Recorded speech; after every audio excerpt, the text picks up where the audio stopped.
Hi, இன்றைக்கி நம்ம செய்ய போகிறது தக்காளி சாதம். அதுக்கு வெஜிடபிள்ஸ் எல்லாம் கட் பண்ணி வச்சுக்கிறாச்சு.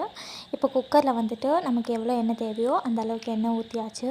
அப்புறம் கரம் மசாலா, ஸ்பைசஸ் எல்லாம் போட்டாச்சு. அப்புறம் அது தெரித்து வரக்கூடாதுன்னு சொல்கிறதுக்காக கொஞ்சம் ஆனியன் போட்டோம்.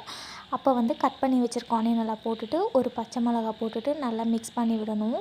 அது நல்லா கிளறி விட்டுட்டே மிக்ஸ் பண்ணிகிட்டே இருக்கும்போது ஒரு மாதிரி கோல்டன் ப்ரௌனிஷ் வர வரைக்கும் நம்ம அதை மிக்ஸ் பண்ணிகிட்டே இருக்கணும். அதை எடுத்து பார்த்தா ஓரளவுக்கு நமக்கு கோல்டன் ப்ரௌனிஷ் இருக்கணும். அந்த டைமில் நம்ம இஞ்சி பூண்டு பேஸ்ட்டை ஆட் பண்ணிக்கணும். அதையும் நல்லா பரட்டி விட்டுட்டு நம்ம கட் பண்ணி வச்சுருக்க தக்காளி, கொத்தமல்லி, புதினாவை வந்துட்டு அதில் மிக்ஸ் பண்ணிக்கலாம். மிக்ஸ் பண்ணிட்டதுக்கப்புறம் அதையும் நல்லா கிளறி விடணும். அதுவும் ஓரளவுக்கு வேகணும். இதை வந்து நம்ம க்ளோஸ் பண்ணி வேக வைக்கணும். அப்போ தான் ஓரளவுக்கு வேகும். அந்த டைமில் வந்துட்டு 2 டேபிள் ஸ்பூன் சில்லி பவுடர் போட்டுட்டு மூடி வச்சுட்டு நம்ம வந்து எடுத்து பார்த்தா ஓரளவுக்கு நல்லா வெந்திருக்கும். கொஞ்சம் வந்துட்டு நம்ம உப்பு போட்டுக்கலாம். அப்புறம் அதை நல்லா மிக்ஸ் பண்ணி விட்டுட்டே இருக்கணும். அது ஒரு மாதிரி தக்காளி தொக்கு மாதிரி பதத்துக்கு வந்ததுக்கப்புறம் நம்ம ஊற வச்சுருக்க அரிசியை வந்துட்டு அதுக்குள்ளே போட்டுடணும். அது அரிசி போட்டதுக்கப்புறம் நமக்கு வந்துட்டு அது தண்ணி முங்குற அளவுக்கு வந்து நம்ம தண்ணி ஊற்றிட்டு நல்லா மிக்ஸ் பண்ணிவிட்டு நம்ம குக்கர் ப்ரெஷர் வச்சுட்டு விசில் போட்டு வச்சிடணும்.